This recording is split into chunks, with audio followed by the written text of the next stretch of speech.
Apresiasi atas program inovasi Bala Ewako disampaikan Kapolri Jenderal Listio Sigit Prabowo usai melihat secara langsung program Kampung Tangguh Nusantara itu.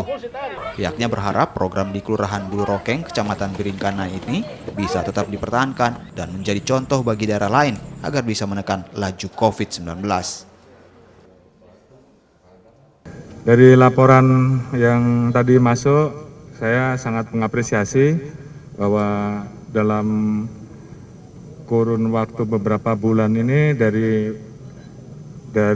situasi